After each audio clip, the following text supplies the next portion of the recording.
ஒரு சராசரி அரசியல்வாதியாவே விஜய் இருக்க மாட்டாரு. அவர் ஒரு எலைட் அவர் பொலிட்டிஷியனாவே சராசரி இருக்காரு. அரசியல்வாதி இல்லைங்க. தமிழ்நாட்டுல மாற்றம் கொண்டு வர வந்த அரசியல்வாதி. விஜய்ன்றது வெறும் பேர் இல்ல. விஜய்ன்றது ஒரு விஜய் அவர்களோட பிரஸ் மீட் எப்போ? பிரஸ் மீட் கொடுப்பாரு, கண்டிப்பா கொடுப்பாரு. நான் கொடுக்குற பிரஸ் மீட்ல நாங்கள் சினிமாவில் தான் பார்த்துருக்கோம். சனிக்கிழமை தான் வருவாரா அப்படின்னு நினைச்சுக்கிறீங்களே. இந்த சனிக்கிழமை ஒரு நாள் அவர் பார்த்துட்டு போயிடுறாரு. அடுத்த சனிக்கிழமை வரைக்கும் உங்களுக்கு நியூஸ் அந்த சனிக்கிழமை அவர் பேசின எங்களை பத்தியே பேசி உங்க கட்சி வளர்க்க முடியாம உங்களுக்கு போயிடும். அதனால நாங்க ஒரு நாள் வர்றது உங்களுக்குலாம் நல்லதுன்னு நினைச்சுக்கோங்க. மாற்று கட்சி பேரெல்லாம் சொல்ல மாட்டேங்க, உங்களுக்கு பயம்னு சொன்னீங்கன்னு கட்சி பேரையும் சொல்லிட்டாரு, மோடிஜி பேரையும் சொல்லிட்டாரு. இதுக்கு மேல என்ன எதிர்பார்க்குறீங்க? என்ன ப்ரொவோக் பண்றீங்க? என்ன எதிர்பார்க்குறீங்க? சொன்னீங்கன்னா அதையும் செஞ்சுட்டா. முதல்வர் ஸ்டாலின் தலைமையில் அனைத்து கட்சி கூட்டம் நடந்தது மேடம். தமிழக வெற்றி கழகத்தின் தலைவர் விஜய்க்கும் அழைப்பு விடுத்திருந்தாரு. ஏன் மேடம் கலந்துக்கல? திமுக ஒரு கூட்டம் கூட்டுறாங்கன்னா அதுக்கு போக வேண்டிய அவசியம் தாவேக்கா. அரசாங்க சம்பந்தப்பட்ட கூட்டம் கிடையாது. திமுக நடத்துற கபடை நாடகம் அப்படின்றது.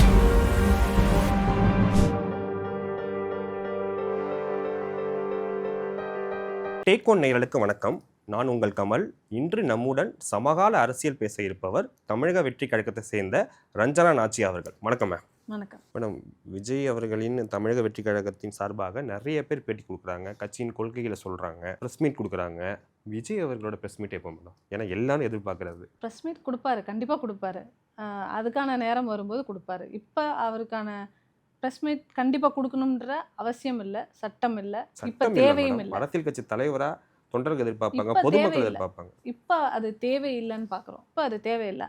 எப்போ ஒருத்தர் ப்ரெஸ் மீட் கொடுத்தே காலியாக போன ஒருத்தர் இருக்கார், நம்ம அண்ணாமலை. அவர் ப்ரெஸ் மீட்டாக கொடுத்தாரு, எல்லாத்துக்கும் விளக்கம் கொடுத்தாரு. எனக்கு ரொம்ப பிடிச்ச தலைவர் அண்ணாமலை. அவர் தலைமையின் கீழே தான் இருந்தீங்க. அதான் நான் இல்லைன்னு சொல்ல. அவர் உங்களை அந்த பஸ் இஷ்யூலாம் நான் இல்லைன்னு சொல்லுங்க. எனக்கு ரொம்ப பிடிச்ச தலைவர். நான் பாராட்டி தான் பேசுகிறேன் அவரை. அவரை மாதிரி ஒருத்தர் உழைக்கிறதுக்கு பிஜேபிக்கு இன்னொரு தலைவர் கிடைப்பாங்களான்னா நிச்சயமாக கிடையாது. அண்ணாமலையை காம்பன்சேட் பண்ணுற இன்னொரு தலைவர் பிஜேபிக்கு கிடைக்கவே மாட்டாங்க. அப்படி இருக்கும்போது ப்ரெஸ் மீட் கொடுத்து டெய்லி எக்ஸ்பிளைன் பண்ணி ஒவ்வொன்றுக்கும் லிஸ்ட் எடுத்து ஒவ்வொன்றையும் பேப்பரோட ப்ரூவ் பண்ணி உட்காந்து ப்ரெஸ் மீட்டில் உட்காந்து சொன்ன அண்ணாமலையை என்ன பண்ணீங்க? காலி பண்ணிட்டீங்களா? உரிய முக்கியத்துவம் இல்லைங்கிறீங்க. அவருக்கான இடம் இல்லை, அது போயிடும். அது வேணாம், எங்களுக்கு அது தேவையில்லை, எங்களுக்கு அது தேவையும் இல்லை. அதனால் காம் அண்ட் கம்போஸ்டாக ஒரு லீடர் இருக்காரு. எல்லாரும் அண்ணாமலையாக இருக்கணுன்றது அவசியம் இல்லை. அண்ணாமலை அவர்களோட style daily press meet, daily சண்டை, டெய்லி ஒரு பதில். இது அவரோட ஸ்டைல். பரபரப்பாக ஒரு இதாக இருந்தார், நைஸ். அது அவரோட ஸ்டைல், என்ஜாய் பண்ணோம். அவர் டெய்லி கொடுக்குறாரு மேடம். நாங்கள் அட்லீஸ்ட் 30 நாளைக்கு ஒரு தடவையாச்சும் ப்ரெஸ் மீட். எல்லாரோட ஒருத்தரோட அது தேவைன்னா தலைவர் அவர் கொடுப்பாருங்க. அது தேவைன்னா நிச்சயமாக கொடுப்பாரு. அது இப்போ தேவைப்படலை, தேவைப்படும் போது கண்டிப்பாக கொடுப்பாரு. நாங்கள் கொடுக்குற ப்ரெஸ் மீட்ல நாங்கள் சினிமாவில் தான் பார்த்துருக்கோம். லைவாகவும் நேர்லேயும் பார்க்கணும். நிச்சயமாக அது அந்த ஆசை அவருக்கும் இருக்குது. கண்டிப்பாக கொடுப்பாங்க மேம். சில தினங்களுக்கு முன்னே தேவர் ஜெயந்தி அனுசரிக்கப்பட்டது மேடம். எதிர்கட்சி தலைவர், முதல்வர், சின்ன சின்ன லெட்டர்பேட் கட்சி எல்லாமே அசம்பிள் ஆகிட்டாங்க அன்றைக்கி தேவர் ஜெயந்திக்கு தேவரை அனுசரிக்க கொண்டாட. ஆனால் விஜய் அவர்கள் மறுபடியும் பார்த்தீங்கன்னா வீட்டிலேயே தான் திருவுருவப் படத்துக்கு மாலையை வச்சார். இது மறுபடியும் தொடர்ந்துகிட்டே இருக்கு மேடம். அவர் அலுவலகத்தில் ஒரு படம் வச்சு அதில் பண்ணுறாரு. அவர் அது ஒரு தலைவர்ன்றதால தான் அதை அஃபிஷியலாக அதை ஒரு வீடியோ கவரேஜுக்கு கூட அலோவ் பண்ணுறாங்க. இப்போ என்ன மாதிரி ஆட்கள்லாம் எடுத்திங்கன்னா அவ்வளோ கூட்டத்துக்குள்ளே போயிட்டு அடிபடுறது அந்த மாதிரி இதெல்லாம் பண்ண மாட்டோம். ரொம்ப தூரம் ட்ராவல் பண்ணி அப்படி தான் கட்சி அலுவலகத்தில் வச்சு தான் படம் போட்டு அதை ஃபோட்டோ வீடியோகிராஃபி பண்ணி தான் அதை காட்டணும். நான் மரியாதை செலுத்தினேன்னு காட்ட மாட்டேன். நான் என்னோட பூஜை அறையில் ஒரு படம் வச்சுருக்கேன்னா அதில் ஒரு மாலை போட்டு அன்றைக்கி அவங்கள நினச்சி கும்பிட்டுப்பேன். அந்த படமே இல்லைனாலும் அன்றைக்கி அவங்கள நினச்சி கும்பிட்டுப்போம். ஒவ்வொருத்தருக்கும் ஒரு ஸ்டைல் இருக்குது. இல்லை மேடம், இது பார்த்தீங்கன்னா ஒரு அன்றாட ஒரு சராசரி அரசியல்வாதியாவே விஜய் இருக்க மாட்டாரு. அவர் ஒரு எலைட் சராசரி அரசியல்வாதி இல்லைங்க.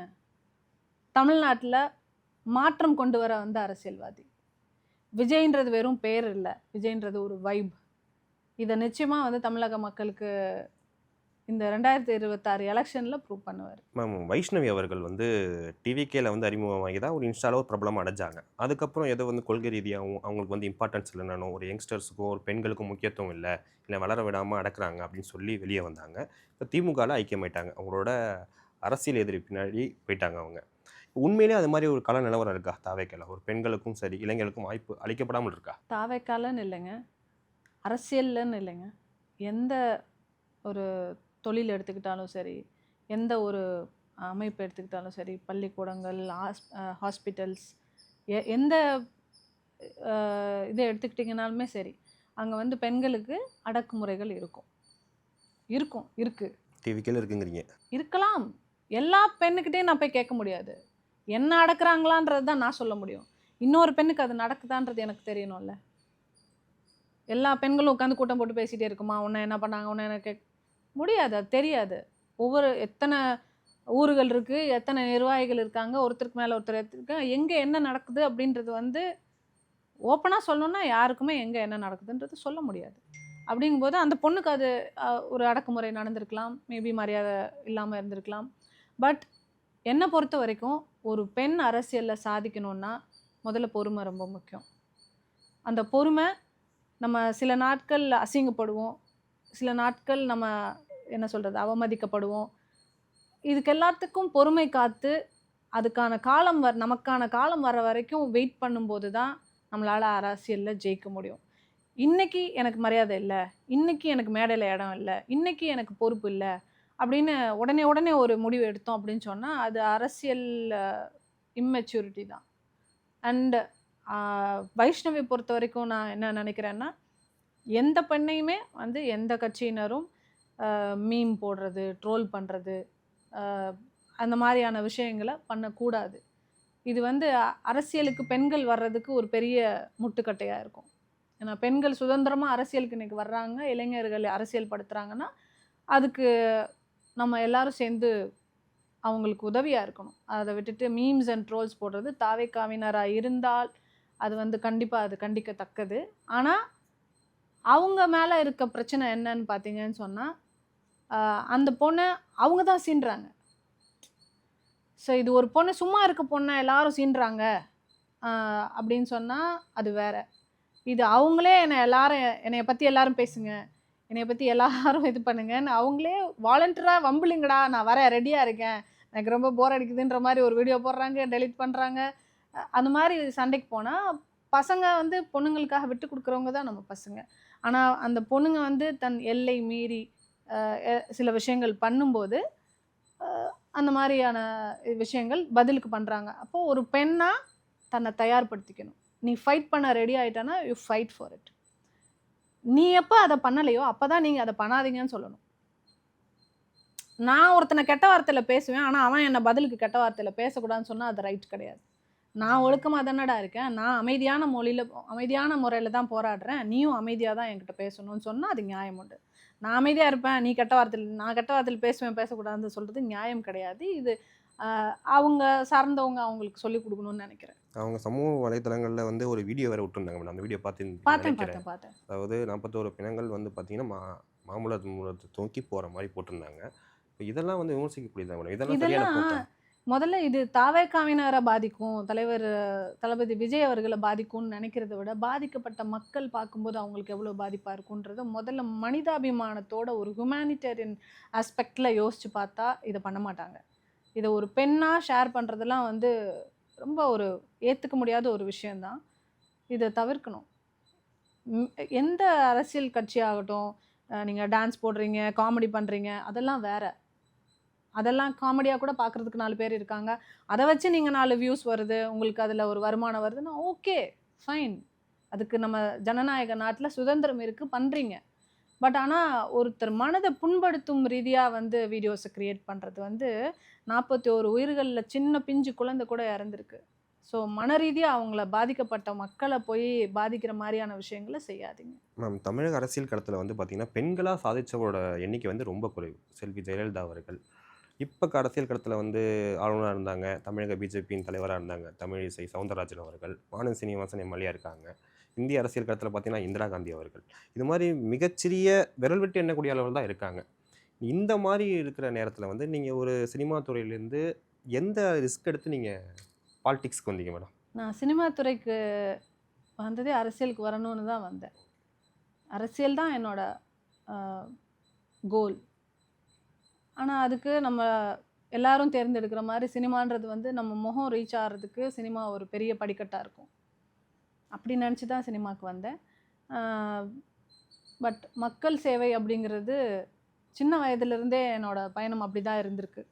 நிறையா அப்போ இருந்தே இந்த என்எஸ்எஸ்ல இருக்கிறது, வீக்கெண்ட் ஆகிட்டா சோஷியல் சர்வீஸ்னால் இங்கே போயிடுறது அங்கே போயிடுறது, அப்படியான ஒரு வழக்கம் தான் எனக்கு சின்ன வயசுல இருந்தே இருந்திருக்கு.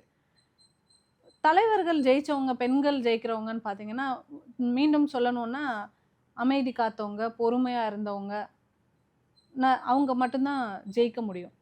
பெண்கள் எவ்வளவோ பெண்கள் வரலாம், ஒரு இடத்துல கோவப்பட்டு அவங்களோட அரசியல் பயணத்தை முடிச்சுக்கலாம். ஒரு சில இடங்கள்ல இதுக்கு மேலே நம்மளால் இதெல்லாம் டாலரேட் பண்ண முடியாது அப்படின்னு போயிடலாம். பட் ஆனால் எல்லாத்துலேயும் பொறுமையாக, அதுதான் அரசியல்வாதிக்கான முதல் குவாலிட்டி, பொறுமை. நம்ம பிஜேபியிலேயே தமிழிசை அக்காலாம் பார்த்தீங்கன்னு சொன்னால் கவர்னராக இருந்தாங்க, ரிசைன் பண்ணிட்டு இங்கே வந்தாங்க. அவங்க ஒரு டாக்டருக்கு படிச்சிருக்காங்க. எல்லாத்துலேருந்தும் இன்னைக்கு வந்து அவங்க நினச்சாங்கன்னு சொன்னால் எனக்கு இந்த தலைவர் பதவி ஏன் எனக்கு கொடுக்கலன்னு சண்டை போடலாம். ஏன் எவ்வளோ விஷயங்கள் இருக்குது இல்லையா? அவங்க நினச்சிருந்தா எத்தனையோ விஷயங்களுக்கு சண்டை போடலாம், கேட்கலாம். அவங்களுக்கு இல்லாத இது கிடையாது, சீனியாரிட்டி இல்லாமல் கிடையாது. அப்படியெல்லாம் இருக்கும்போது இன்னைக்கு அவங்களும் பாஜகவில் ஒரு சாதாரண தொண்டராக வேலை பார்க்குறாங்க. அதுதான் ஒரு பெண் பொறுமையாக இருக்கக்கான முக்கியமான ஒரு உதாரணமாக பார்க்குறேன்.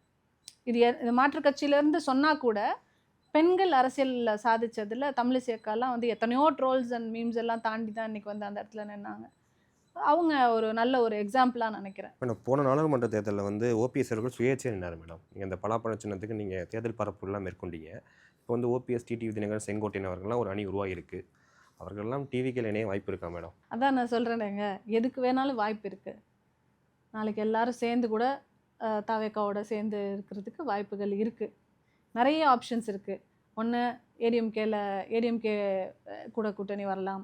இல்லையா ஏடிஎம்கேல எடப்பாடி அவர்கள் இல்லாமல் இவங்க எல்லாரோட தலைமையுமே உள்ளே வந்து, சசிகலா அம்மா இவங்க எல்லாரும் உள்ளே வந்து அதுக்கப்புறமா இவங்களோட கூட்டணிகள் உள்ளே வந்தால் வரலாம். இது இந்த மாதிரியான யூகம் தான் இது எல்லாமே. இது என்ன உங்களை போலவே எனக்கும் அது யூகமாக தான் இருக்கும். நான் சொல்கிறது அஃபிஷியலாக அனௌன்ஸ் பண்ணுறோம் அப்படி கிடையாது. இது எனக்கும் அது யூகமாக தான் இருக்கும். இன்றைக்கி சொன்னோன்னா அது யூகம்தான். நடைமுறைப்படி இன்னும் 1 மாத காலம் ஆகும் இந்த கூட்டணி பேச்சுக்கள் எல்லாம் பேசி ஒரு முடிவுக்கு வர்றதுக்கு. நிச்சயமாக நல்ல ஒரு முடிவாக தாவேகா எடுத்து இந்த 2026 அசெம்பிளி எலெக்ஷனில் மக்கள் தலைவர் தளபதி விஜய் தான் வந்து ஆட்சியை பிடிப்பாருன்றத நான் சொல்லிக்கிறேன். நேற்று முதல்வர் ஸ்டாலின் தலைமையில் வந்து அனைத்து கட்சி கூட்டம் நடந்தது மேடம். ஸ்பெஷல் இன்டென்சிவ் ரிவிஷன், அதாவது வந்து வாக்காளர் திருத்த மசோதா. அதுக்கு வந்து எல்லா கட்சிகளும் அழைப்பு விடுத்திருந்தார். நாம் தமிழக அழைப்பு விடுத்திருந்தார். தமிழக வெற்றி கழகத்தின் தலைவர் விஜய்க்கும் அழைப்பு விடுத்திருந்தார். ஏன் மேடம் கலந்துக்கல? அது கட்சி கூட்டத்துக்கு போக வேண்டிய அவசியம் இல்லையேங்க. அவங்க வந்து தமிழக அரசு சார்பாக அந்த கூட்டம் நடத்தியிருந்தா அதில் போகிறது ஒரு மரியாதை இருக்குது. இது திமுகவோட அழைப்பு. முதல்வர் மேடம் இருக்கட்டும், தமிழக அரசு சார்பில் திமுக ஒரு கூட்டம் கூட்டுறாங்கன்னா அதுக்கு போக வேண்டிய அவசியம் தாவேகாக்கு இல்லை. இல்லை, இதுக்கு முன்னாடி நீட் எதிர்ப்புக்கு வந்து ஒரு அனைத்து கட்சி கூட்டம் கூட்டினாங்க. அதில் வந்து புசி ஆனந்த் அவர்கள் கலந்து கொண்டார். அதாவது நீட்டுக்கு எதிர்ப்பு தெரிவித்து நம்ம பல தடவையாக வந்து நம்ம பேசிக்கிட்டு இருக்கோம், அதுக்கான இதெல்லாம் நடந்துட்டு இருக்கோம். பட் ஆனால் அதில் கலந்துக்கிறதுல ஒரு தடவை கலந்துக்கிட்டதுலேயே நமக்கு தெரியுது அவங்க வந்து இதை ஃபார்மாலிட்டிக்கு வைக்கிறாங்க, இல்லை நம்மளை வந்து இனிஷியல் போட்டுக்கிறதுக்காக கூப்பிடுறாங்க, இது சும்மா ஐ வாஷ்க்கு தான் நடத்துகிறாங்க அப்படின்றத நமக்கு தெரிஞ்சுக்கிறோம். அப்படிங்கும்போது ஒரு தடவை அடிபட்டா அடுத்தடுத்து போகுமா? அதுதான் எங்களுக்கு அடுத்து இதில் உள்ள ஒன்றுமே கிடையாது. இது அரசாங்க சம்மந்தப்பட்ட கூட்டம் கிடையாது, திமுக நடத்துகிற கபடை நாடகம் அப்படின்றது தெரியுது. அதனால நாங்கள் வந்து அதில் கலந்துக்கல. இந்த பிஜேபி எதிர்க்க மனம் இல்லாமல் தான் விஜய் அவர்கள் கலந்து கொள்ளலன்னு பிஜேபி எதிர்க்க மனம் இல்லைன்னு திருப்பி சொல்கிறீங்களே. இப்போ நாம் தமிழர் சீமான் அவர்கள் பேரை சொல்லவே இல்லை, புரியுதுங்களா? பிஜேபி பேரை எத்தனை தடவை சொல்லிட்டாரு, எத்தனை மேடையில் சொல்லிட்டாரு.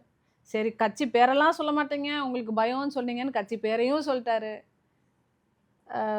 மோடிஜி பேரையும் சொல்லிட்டாரு. இதுக்கு மேலே என்ன சொல்லணும் உங்களுக்கு? பாஜகவை எதிர்க்கிறதுக்கான இதுக்கு மேலே என்ன எதிர்பார்க்குறீங்க? என்ன ப்ரொவோக் பண்ணுறீங்க? என்ன எதிர்பார்க்குறீங்க?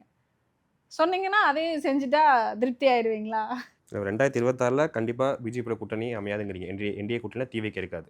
தாவேகா தலைமையை ஏற்று வர்றவங்க மட்டும்தான், இந்த கொள்கைகளுக்கு ஒத்து போய் வர்றவங்களுக்கு மட்டும்தான் கூட்டணியில் இடம். அதில் தலைவர் ரொம்ப உறுதியாக இருக்கார். ஸோ 2026 தேர்தல் தளபதி தேர்தலாக தான் இருக்கும். ஆமாம், கிட்டத்தட்ட ஒரு விக்ரவாண்டி மாநாட்டிலே வந்து நம்முடன் வர கூட்டணிகளை அரவணைச்சு தான் கொண்டு போகணும் அப்படின்னு சொன்னார். ஆனால் 2 வருஷம் ஆயிடுச்சு, இன்னும் டிவிக்கேவோட கூட்டணி கதவை யாருமே தட்டலையே மேடம். கூட்டணி கதவை யாரும் தட்டலைன்னு எப்படி சொல்கிறீங்க? பேச்சுவார்த்தை போயிட்டு இருக்குங்கிறீங்க. பேச்சுவார்த்தை போயிட்டுருக்குன்னு எப்படி சொல்கிறீங்க? ரெண்டுத்துல ஏதோ நடக்கணும் மேடம். அதாவது கூட்டணி கதவை தட்டாத நாள் இல்லை, அதுக்கான நேரமும் இது இல்லை. கூட்டணி கதவை தட்டாத கட்சியும் இல்லை, அதுக்கான நேரமாக இதை பார்க்கல. கட்சியோட ஸ்ட்ரென்த்தை முதல்ல பார்க்கணும். நாங்கள் முதல்ல இந்த பேஸ் பூத் லெவலில் இருந்து எல்லாரும் கட்சி நிர்வாகிகள் எல்லாம் ஸ்ட்ரென்தன் பண்ணிட்டு, அது இந்த இன்னும் ஒரு மாதம் போனால் தான் ஜனவரியில் தான் வந்து நமக்கு தெரியும் கூட்டணிக்கான இது எது கரெக்டாக இருக்கும் அப்படின்றதுக்கான முடிவு வந்து ஜனவரியில் தான். அது வரைக்கும் நம்ம கூட்டணி கதவு திறந்து வச்சுருந்தோன்னு சொன்னால் பல சிக்கல்கள் அதில் வர வாய்ப்பு உண்டு.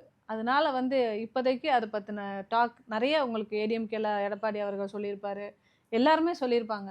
பேச்சுவார்த்தை நடக்கலை அப்படின்றது ரொம்ப தெளிவாக சொல்லியிருப்பாங்க. அவரும் என்னை கூப்பிட்டு பேசலை, நானும் அவரை கூப்பிட்டு பேசலைன்னு ரொம்ப தெளிவாக சொல்லியிருப்பாங்க. கதவுகள் திறந்தும் வைக்கல, இன்னும் பேச்சுவார்த்தை நடத்தவும் ஆரம்பிக்கலை.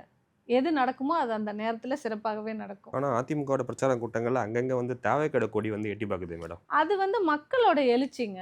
எங்கே போனாலும் இன்னைக்கு திமுக கூட்டத்திலேயே 2 பேர் அரெஸ்ட் பண்ணாங்க தெரியும்ல, கட்சி கொடி காட்டினதுக்கு. இது அதிமுக அப்போ திமுக கூட கூட்டணி போகிறோன்னு அர்த்தமா? அப்படி கிடையாது. இது வந்து மக்களோட எழுச்சி. மக்களுக்கு அந்த அளவுக்கு அறியாமையில் இருக்காங்க. நிறைய பேர் வந்து எங்கனாலும் வந்து நமக்கு கொடி இதுதான், நமக்கான சின்னம் இவர் தான், நமக்கான தலைவர் இவர் தான் அப்படின்றது தெரிஞ்சிருது. அவங்க ஃபிக்ஸ் பண்ணிக்கிட்டாங்க. எங்கே போனாலும் தாவேகா கொடி, ஸ்கூல் பசங்க கூட தாவேகா கொடி. இது இது இது வரைக்கும் தமிழக அரசியல் வரலாற்றில் இது மாதிரி ஒரு விஷயம் பார்த்ததே கிடையாது. ஸோ அந்த மாதிரி ஒரு ஆதரவு மக்கள்கிட்ட இருந்து இருக்குது. அதுக்காக இது கூட்டணி பேச்சுவார்த்தைன்றது எடுத்துக்கிறது ஒரு இன்னசென்ஸை தான் காட்டுது அரசியல். ஆனால் பிஜேபி சேர்ந்த தமிழிசை சவுந்தரராஜன் அவர்கள், வானதி சீனிவாசன் அவர்கள், எதிர்க்கட்சி எடப்பாடி பழனிசாமி அவர்கள் ஒரு சர்ப்ரைஸ் இருக்குது, ஒரு பெரிய கட்சியும் கூட வரப்போன்னு சொல்லிகிட்டே இருக்காங்க. இப்போ தமிழ்நாட்டில் நீங்கள் தானே திமுக அதிமுக அப்புறம் நீங்கள் தானே பெரிய கட்சி. எல்லாருக்கும் ஒரு எதிர்பார்ப்பு இருக்கலாம், நாளைக்கு நடக்கும் அப்படின்ற நம்பிக்கை இருக்கலாம். என்ன நடக்குன்றது இது வரைக்கும் இது கிடையாது இல்லைங்க. எல்லாரும் சொல்லலாம் எங்கள் கூட தான் கூட்டணி வருவாங்க, எங்கள் கூட தான் கூட்டணி நடத்துறதுக்கு முன்னாடி நம்ம நிறைய விஷயங்கள் இருக்குது. அதெல்லாம் பேச்சுவார்த்தையில் முடிஞ்சு தான் கூட்டணி பேசணும். அதனால் இப்போ எல்லாரும் கொடுக்குறது உங்களுக்கு ஒரு டிஆர்பிக்காக வேணால் கூட்டணி பயங்கரமாக பேசிகிட்டு இருக்கோன்னு சொல்லிட்டு போயிடலாம். பட் உண்மையை சொல்கிறது தான் தாவேக்காவோட வழக்கம். நாங்கள் வந்து வெயிட் பண்ணுங்கள், தாவேக்கா யார் கூட கூட்டணின்னு இன்னும் 2 நாளில் சொல்கிறோன்னு சொல்லலாம். வெயிட் பண்ணுங்கள், தாவேக்கா மிகப்பெரிய கட்சியோடதுக்கு மிகப்பெரிய வெற்றின்னு சொல்லி உங்களை கிளப்பி விட்டுட்டு டிஆர்பிக்காக சொல்கிறது விஷயம் கிடையாது. ப்ராக்டிக்கலி தாவேக்காவோட கூட்டணி கதவுகள் திறந்து வைக்கப்படவில்லை. இது வரைக்கும் யார் கதவையும் தட்டலை. தட்டுறவங்க எல்லாரையும் நிறுத்தி தான் வைக்கப்பட்டிருக்கு. தாவேக்காவோட கூட்டணி ஜனவரி மாதத்தில் தலைவரே அறிவிப்பார். இப்போ ஆக்டிவாக வந்து எல்லாம் பேட்டி கொடுக்க ஆரம்பிச்சிட்டாங்க மேடம், களத்துக்கு வர ஆரம்பிச்சிட்டாங்க. எப்போ பிரச்சாரம் மேடம்? அடுத்து அதுக்கான பேச்சுவார்த்தை போயிட்டு இருக்குங்க. அதுக்கான ஏற்பாடுகள் நம்ம எஸ்ஓபி ரெடி ஆகிட்டு கொடுத்ததுக்கப்புறமா எல்லா கட்சிகளுக்கும் எப்போவும் அப்போ வந்து நம்ம தாவேக்காவும் தயாராக இருக்கும் அடுத்து போகிறதுக்கு. மறுபடியும் சனிக்கிழமை தான் மக்களை பார்க்க வருவாரா? சனிக்கிழமை தான் பார்க்கணும் அப்படின்றது ஒரு நாங்கள் எடுத்த முடிவு இல்லை, விஜய் அவர்கள் எடுத்த முடிவு. ஆமாம், இல்லை அப்படி அது ஏன் பார்க்குற சனிக்கிழமை தான் வருவாரா அப்படின்னு நினச்சிக்கிறீங்களே. இந்த சனிக்கிழமை ஒரு நாள் அவர் பார்த்துட்டு போயிடுறாரு. அடுத்த சனிக்கிழமை வரைக்கும் உங்களுக்கு நியூஸ் அந்த சனிக்கிழமை அவர் பேசினது தானே. டெய்லி பார்த்தாருன்னா எத்தனை நியூஸ் கவர் பண்ணுவீங்க, எவ்வளோ பேசுவீங்க? எங்களை பற்றியே பேசி உங்கள் கட்சி வளர்க்க முடியாமல் உங்களுக்கு போயிடும். அதனால் வந்து நாங்கள் ஒரு நாள் வர்றது வந்து உங்களுக்குலாம் நல்லதுன்னு நினச்சிக்கோங்க. மாற்று கட்சியினர் வந்து மற்ற நாள்கள் அட்லீஸ்ட் உங்கள் கட்சி வேலையை பாருங்கள். எங்களோட டீசர் என்னைக்கு ரிலீஸ் ஆகுதுன்ற மாதிரி சனிக்கிழமை என்ன பேசுவாருன்றதை பார்த்தே உங்களோட டைமை வேஸ்ட் பண்ணாமல் அவங்கவுங்க கட்சியை டெவலப் பண்ணுறதுக்கான வேலையும் பார்த்தா நல்லாயிருக்கும். மாற்றம் ஒன்றே மாறாது மேடம். 2026 நீங்கள் நினைக்கும் மாற்றம் வர வேண்டும் இறைவனை வேண்டுகிறேன். நாங்கள் கேட்ட கேள்விக்கு பொறுமையாக பதிலளிச்ச உங்களுக்கு மிக்க நன்றி மேடம். தேங்க்யூ.